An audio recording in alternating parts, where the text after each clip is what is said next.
Hello guys, for today's menu, magluluto tayo ng traditional Iraqi soup. Ang tawag nila dito ay bamia. Napaka-easy lang itong gawin basta't meron ka lahat ng ingredients. Hiwain muna natin ang karne into cubes. 1 kilo ang gamit ko dyan guys. Pagkatapos nating hiwain, pakuluan na natin. Pag kumulo na, tanggalin lang natin ang scum sa itaas para hindi malansa ang ating karne.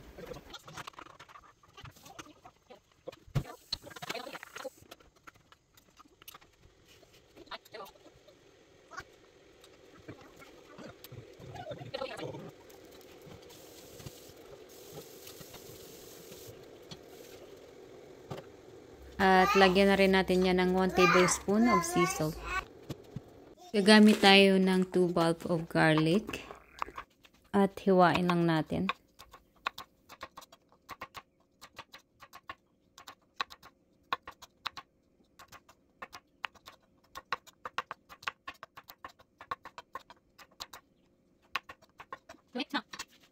Sunod naman natin linisin ang baby okra.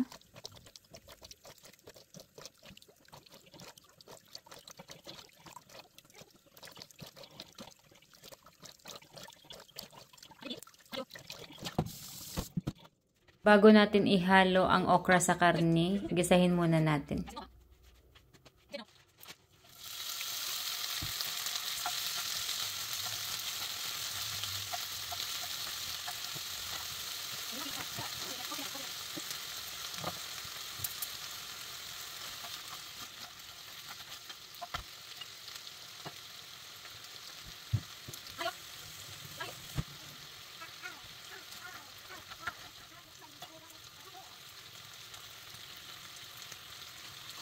Pagluto na ang inyong karne, ihalo na natin ang okra. Pakuluan lang natin ng 10 minutes hanggang lumambot ang okra. So habang naghihintay tayong lumambot ang okra, gisa muna tayo ng bawang.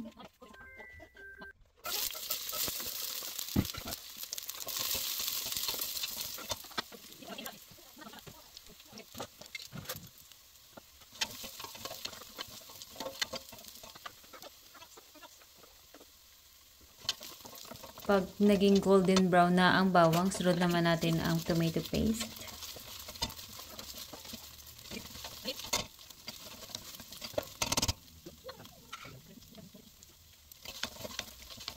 Pagkatapos niyan ay isunod na natin ang Italian tomato dice. Or pwede rin kayong gumamit dyan ng maraming fresh na kamatis. Simmer lang natin yan 20 minutes. After 20 minutes guys, luto na ang kamatis. Isunod na natin dyan ang ipinakulo ang karne at okra.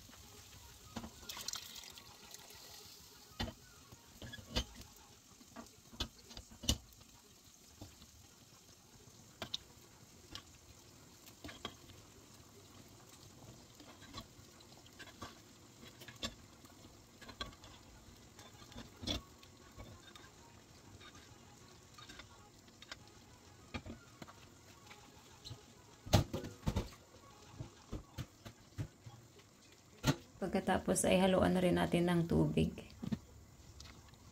Haluin, simmer natin ulit ng 20 minutes.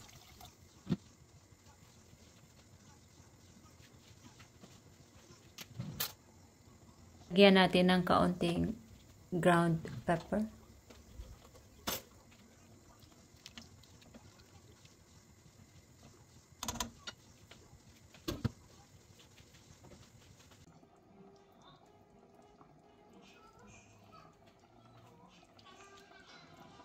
Ayan na, luto na ang ating Iraqi soup. So, sa soup nila guys, gumagamit talaga sila ng maraming kamatis. Kaya siguro maganda yung balat nila.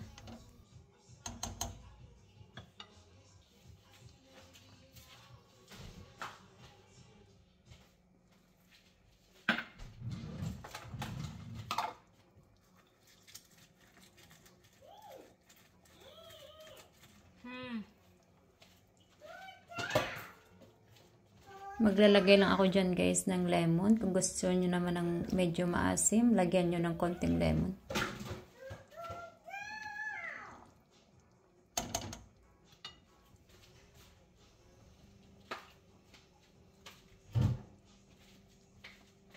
Thank you guys for watching. Please like and share.